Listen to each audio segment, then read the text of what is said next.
Africa with 4 major tribes. Tribe number 1 are the explorers. What do you call them?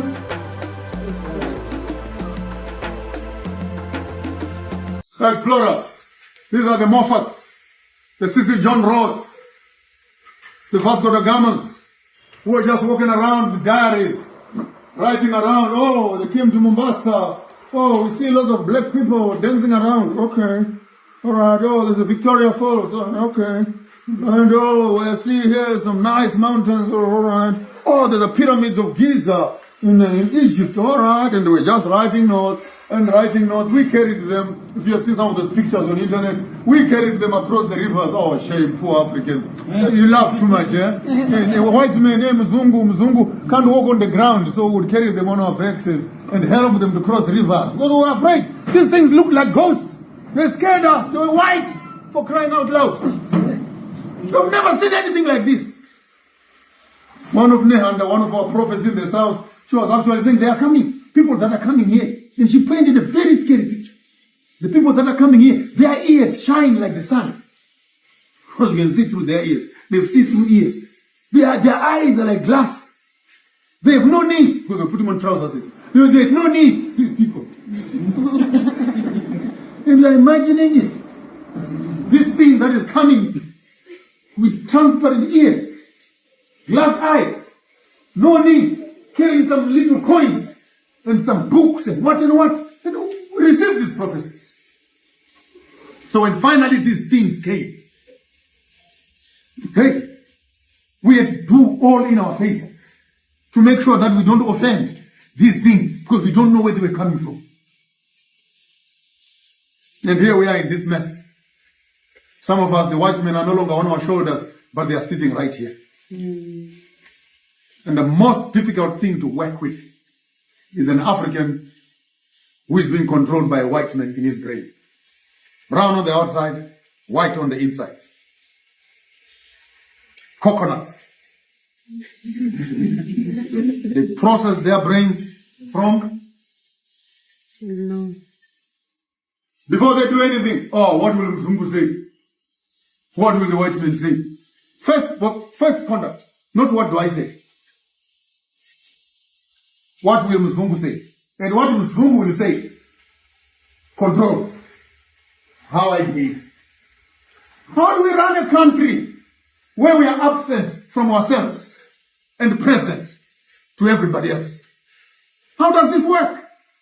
That you work to please everybody else except yourself and your countrymen.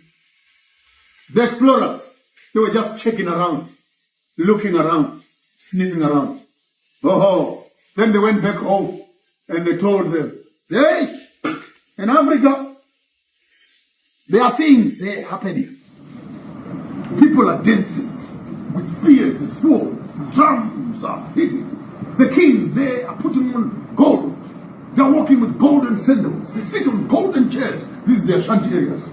In the Great Zimbabwe, they're trading in materials and everything. We try to give them money and gold. They want nothing. They just want beads and pieces of cloth. They have ivory. They have stone. They have iron.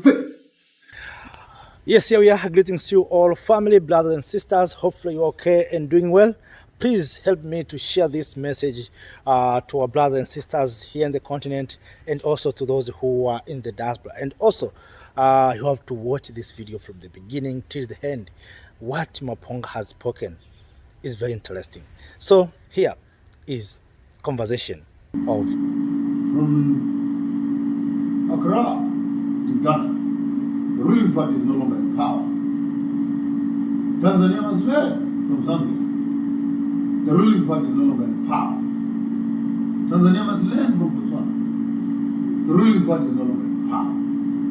Tanzania must learn from South Africa. ANC is now sitting on 35-40%. They are losing power. Next election, ANC might actually lose power. Now when you look at these trends that are sweeping through the continent, and you stand around as Tanzania and say, what can the rest of the continent learn from us as a people of peace? I want to turn that question around and say, do not overestimate and get excited about that peace. Because the trends all around you and the events that are beginning to precipitate themselves into your system are telling a totally different story. That maybe it's not just about people learning from Tanzania. Maybe Tanzania needs also start learning from other countries. Because what happens to all Africans is going to happen to you. And Doctor, you normally, you often say that peace is not an accident. It's not an accident.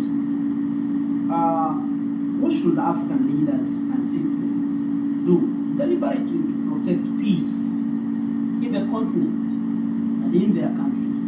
We have seen the threats, as you say, from other countries. The Gen Zs of nowadays are rising up in a different way that maybe leaders were not expecting. As a philosopher, a Pan-African, what should these leaders do?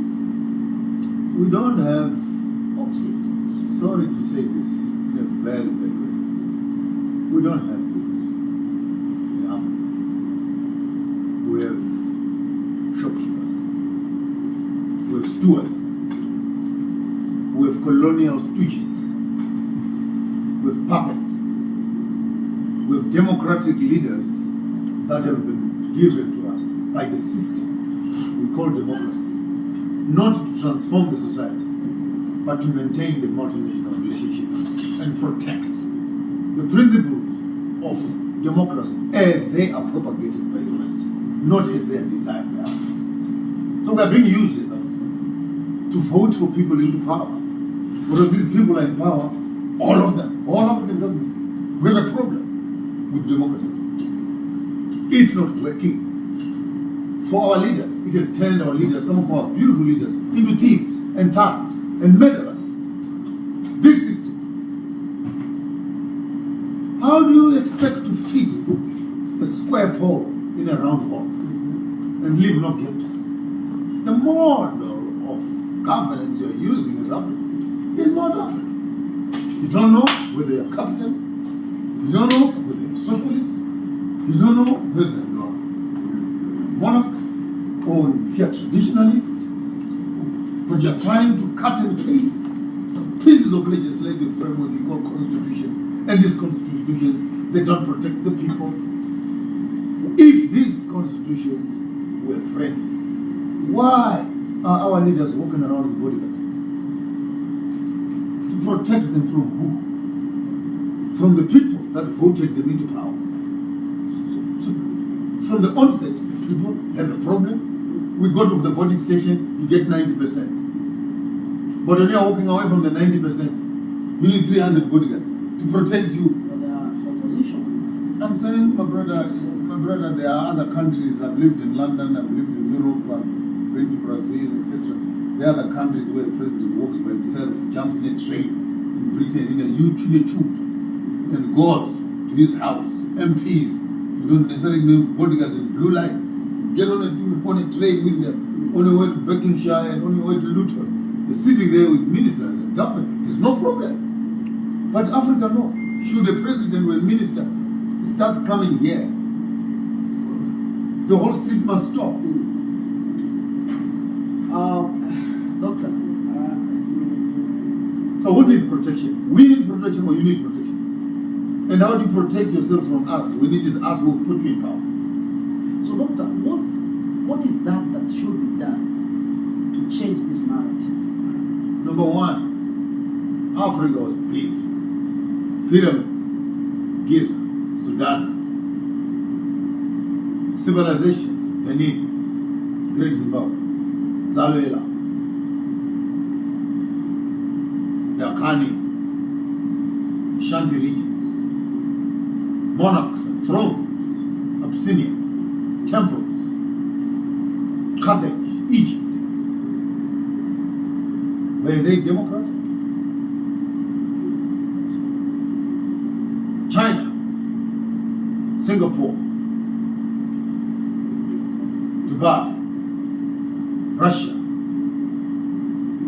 Vietnam, North Korea, democratic? All those countries have given you their GDP and their success is among the top 10 in the whole world. Singapore comes second, if not third. Dubai comes one. Britain itself When did you last hear of elections in Britain? So, Doctor, you seem to have a problem with democracy. No, it's not me. It's you. You have a problem. I'm giving you illustrations of countries that have succeeded without it. You want to insist on telling me that Africa will work with it.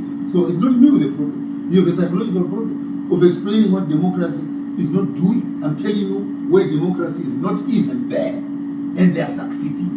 And I gave you the first illustration of what Africa was without democracy, and it was succeeding. So but you want this round hole in a square hole. You want to feed it there. Okay. Do you think that the kind of leaders that we have can change that narrative? I'm even embarrassed when I hear you use the word think. That's a very expensive word. I doubt, from the definition I gave you of our leaders, thinking, you cannot put African leadership and thinking in the same line. Because they're here to maintain. They are servants of colonialists, multinational companies, who are managing them, and the Constitution, which tells them how to behave. So how do you tell someone how to behave and then expect them to think how to behave? That's why they must take oath of office. I agree to be the president of such a country. I will uphold the Constitution. I will, and you have nowhere when you are making them vow. You say then I will think. Yes, there's no sentence in that whole swearing in where they take a vow to thinking. You cannot even put the word thinking in African leadership in the same line. Ask me if they are good maintainers of institutions of colonialism. That's what you call neocolonialism. Where the white people are now replaced with black people, who are now a nuisance to the whole of Africa. All our presidents and all our politicians and our parliaments are not servicing the people. They are servicing contracts.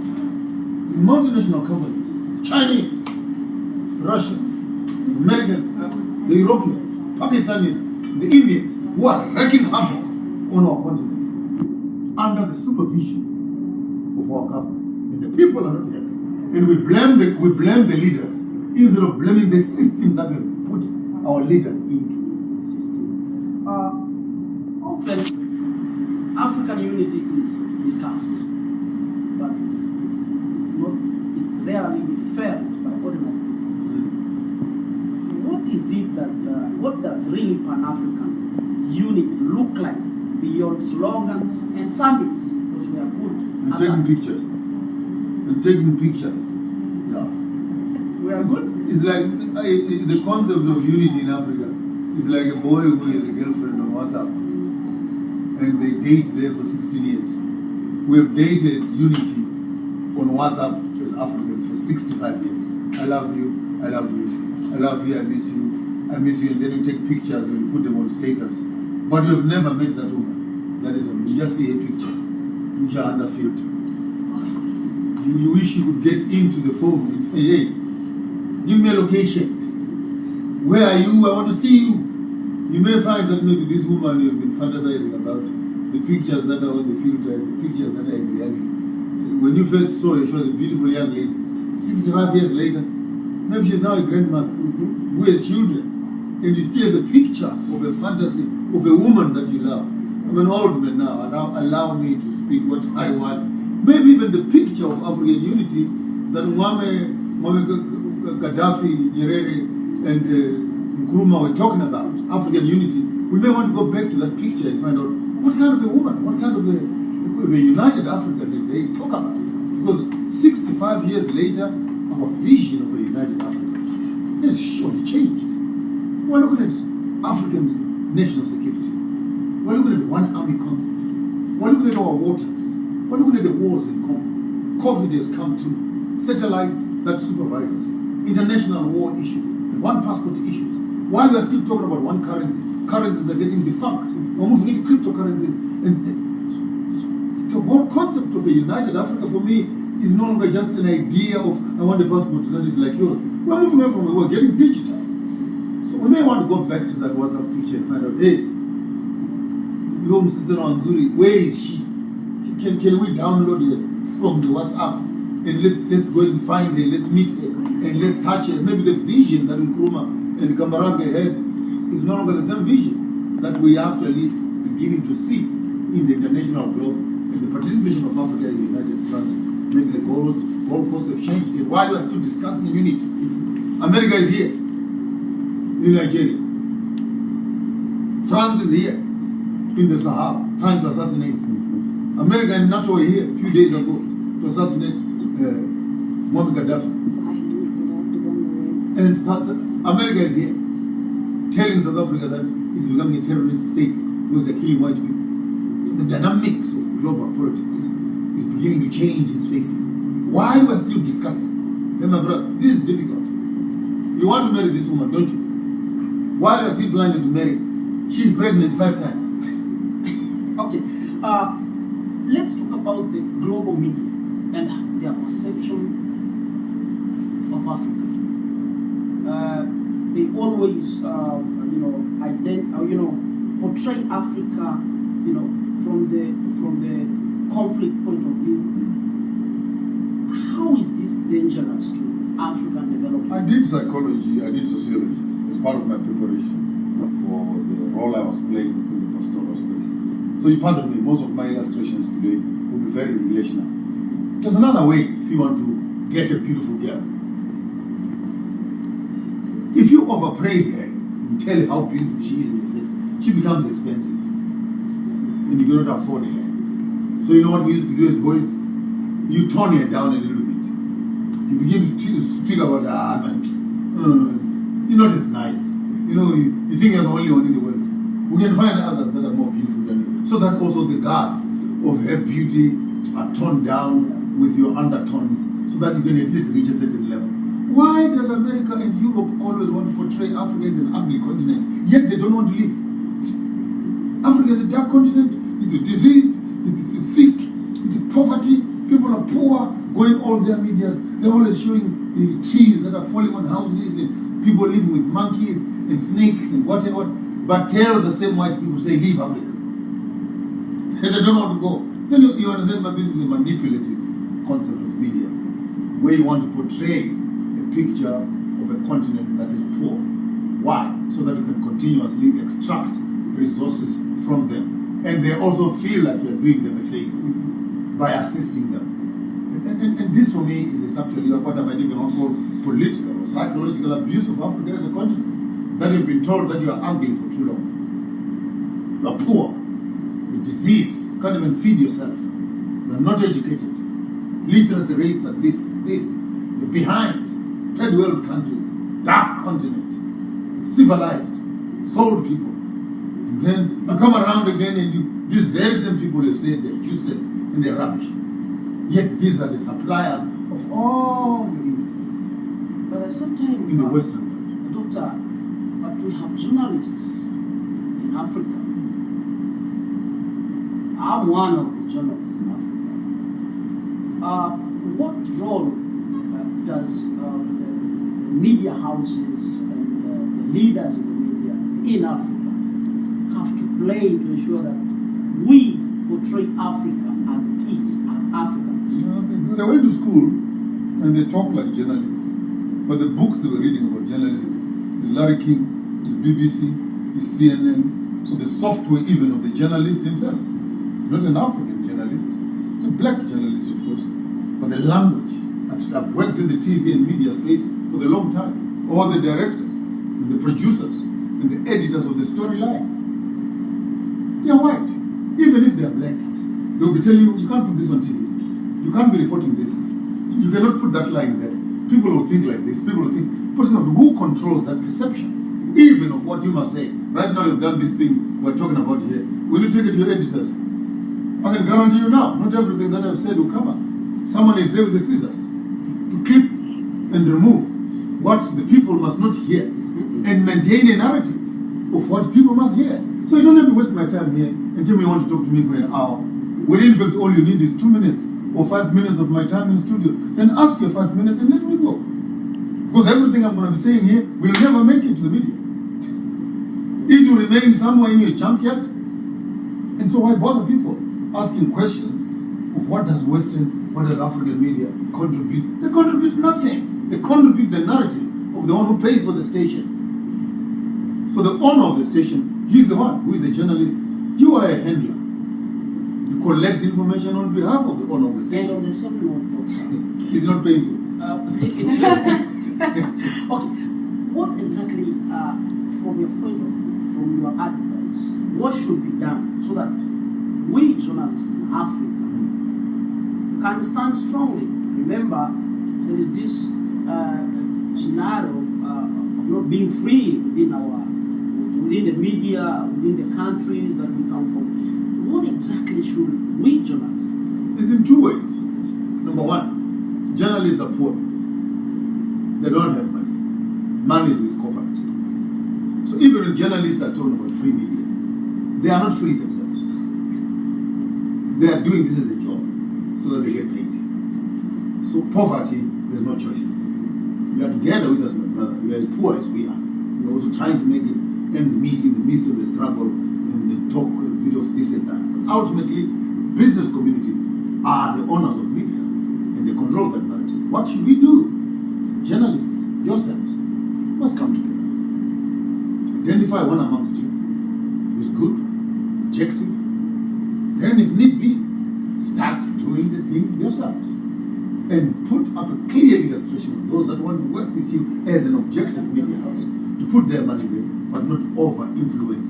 But in Western world, where they know the power of media, media must be state-owned, so that the propaganda of the country, BBC, French World, Al Jazeera, CNN, state-owned media houses which pump the propaganda of the dictators, whatever you want to call them, of the leadership, of biases, selling you with weapons of mass destruction. We're going to kill them. And all of you agree with that, only to wake up in the morning, there are no weapons of mass destruction. Tomorrow morning they come, there's COVID, and then a few days later, oh sorry, there was nothing, there was no COVID. Now yet Bill Gates there, they say, hey, we are going to be experiencing another wave of another bacteria coming. Well, I've done science. I know you can use the binoculars to look into the future. You can use a speedometer to see how fast you can move the stethoscope to see what's your heartbeat. So which machine are you using to look in the future and see that there's a bacteria coming? What machine? So propaganda. Pharmaceutical companies are planting bacteria and they're telling you already when they're going to put the bacteria. So the media manages that. During COVID, the whole world came to a standstill. And guess what instrument they were using? Media. Doctor, Pan-Africanism. We have a generation that sometimes believe that that idea is a holy idea. What advice do you have so that we can maintain this Pan-Africanism? Very powerful question. You live in the rural areas, young man. In some certain places, there's that one bus that comes at 3 in the morning. It goes. If you miss it, you must wait tomorrow at the same time or 3 days later. So far, the transport we have across this rough terrain is this one. If you have another form of transport that is equally reliable, which has passed by this, please recommend it. I have no problem whether it's Gen Z or it is youth what, or it is a reorganization of young people, or it is one Africa concept, whatever ideology. But the beauty of Pan-Africanism is that there's already literature, very soft. What makes communism survive are the write-ups of Karl Marx, Chinese, etc. What makes capitalism survive are the Rothschild, the financial systems that have been built. Unfortunately, Africans, you don't want to build up your own things, you want to start afresh. And to start afresh, to build mental capacity, to build systems, to understand how to formulate governance. As young people, men who are talking about 40, 50, 60 years, Christianity survives because the Bible is constant. Islam survives because the Quran is there. You come around as young people, let's ban the Quran, let's ban the Bible, let's start a religion. No, you don't start a religion. Start by writing the book. Start by writing the book. Now, finally, you a philosopher, Pan-African. we have the education in Africa. I doubt. You be careful when you talk to me. When you use words, big words like with education. Yeah, but you learned. Maybe you let us understand where did you took education. I did not learn. All the things that I was taught were removing what I already knew. Okay. So what we call education is actually de-education. And the problem of education is that it occupies your mind with wrong data. So that when correct information comes, you stop learning because what you've already learned is preceded the true education. So where is the future of Africa? The future of Africa, the kind of education that we have. the weakest link are the young people and the educated people who are lazy, who do not critique the system and create a new curriculum. The same question you have about Pan-Africanism. Don't talk about the Pan-Africanism has not worked. Produce the information and the pathway. How, as young people, do you think Africa is liberated? Right now, if we give you the government, right now, all the Gen Zs, come forward. I can put all of you in parliament tomorrow. All of you. I'll tell you that this country will be in a worse condition than it is now. You don't even know how to write a protocol. You don't even know how to write a system for welcome an ambassador. You don't even know what it means to have a democratic or a republic. All you want are chips and sweets and ice creams and to put on caps and also do basketball and also become like Westerners. And when we become like that, then who will become African? Because every time we try to look like the other, we deprive the other of experiencing ourselves. So our education has been a migration away from self rather than a movement towards our history. Rather than a movement towards our history. We end there. Sorry for harassing you. I know it was a bit vicious, but as time goes on.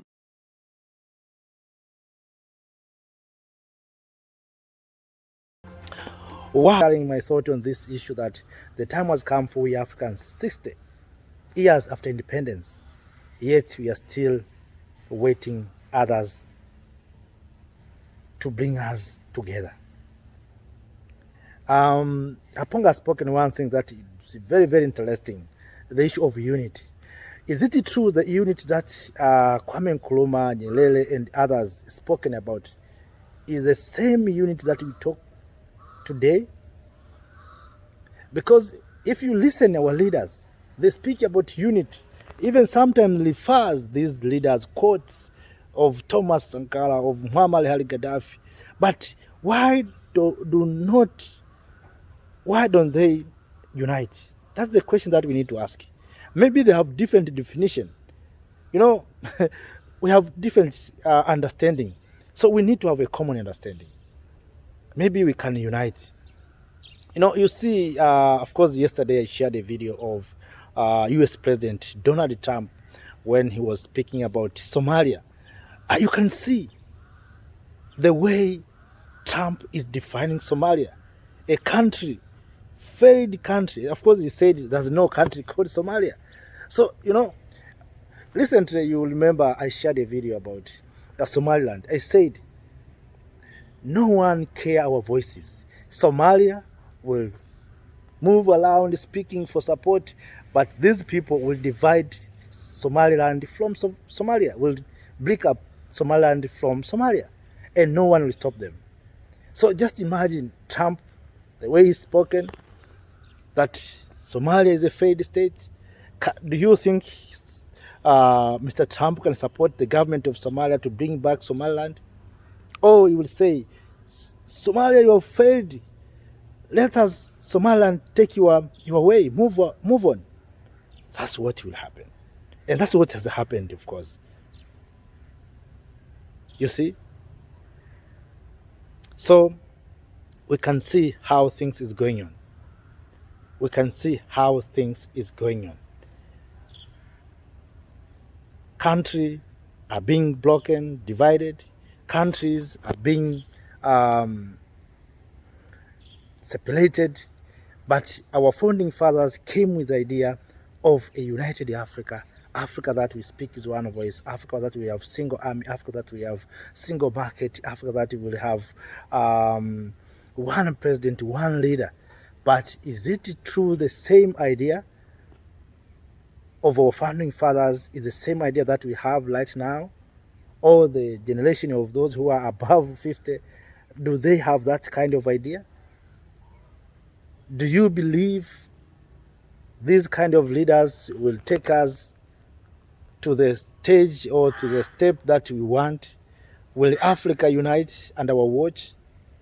Will Agenda 2063 be achieved? You know, right now our leaders are talking about Agenda 2063, but what I see, Agenda 2063, we will reach 2063 to those who will be there, but nothing will happen. Nothing will happen because you see countries being broken. You see what's happening in Somalia and Somaliland.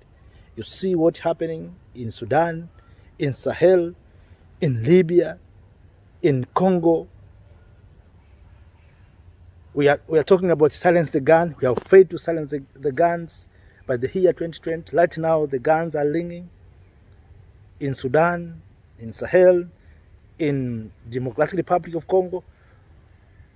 So will we achieve to have a peace in this continent? Will we achieve to have industries? While we know that we are the market, will we stop them? Look what is happening in Latin America. Will we Africans survive? So those are questions that we need to ask ourselves, brothers and sisters. You know, we are in the jungle where the fittest survive and the weakest consumed, and that's the rule of the jungle. So family, brothers and sisters, we have to push a unity of this continent. Without pushing unity of this continent, we can talk, we can speak, but nothing will change. We need to take actions one by one. Whether you are in technology, please use technology to bring Africans together. Whether you are in social media, let us bring Africans together, share experience on how we can work together and how we can achieve. If you are in agriculture, share that we can produce food in Uganda and supply to our brothers and sisters in Kenya. We can produce things in Kenya and supply to people in Senegal. The same Senegalese can. That's what we want.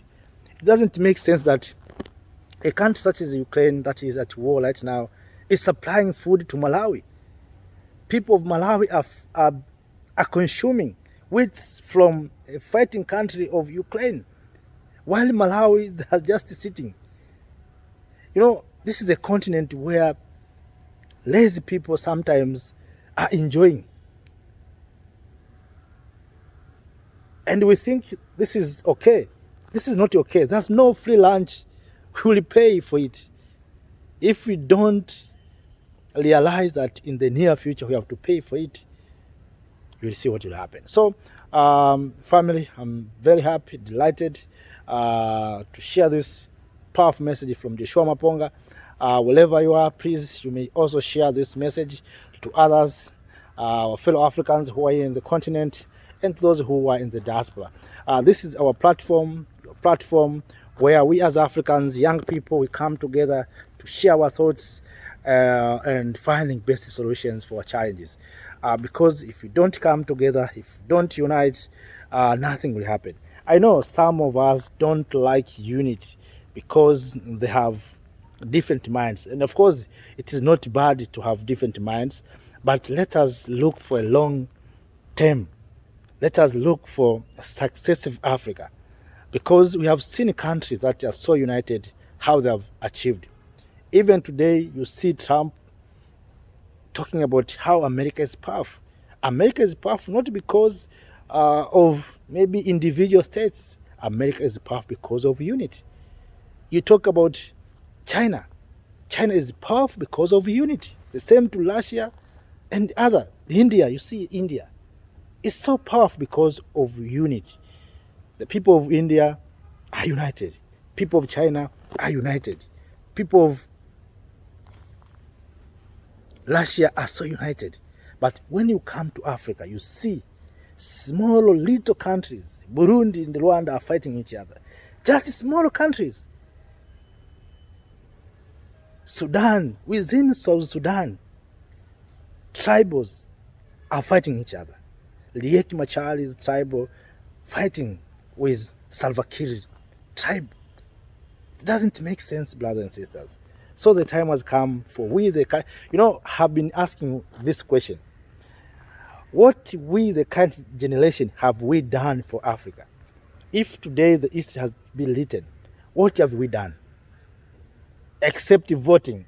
Right now people say, we are democratic, we vote, we go to election. And what next? We love so much elections. Okay, that is not an issue. Of course, Maponga has spoken many things. We Africans, we love so much. I know we kill whites to our back to take them in other parts of the liver. That's how we have done. But all in all, brothers and sisters, this is our time. It's not our time through social media, it's our time on the ground. Let us, everyone, participate in doing something. I know it is not an easy task. It is not an easy journey. It is not the journey of fainted heart. It is a journey of brave. We'll pass through hardship, sweat and bleeding, but we have to go. We have to go somewhere. Whether we who will maybe not reach the destination, but we have to create a path. We have to build a foundation for others. So, family, see you next time. Thank you. Thank you, Africa, Mama Africa. Oh, yeah. You make African great. Thank you, Africa. Thank you, Africa.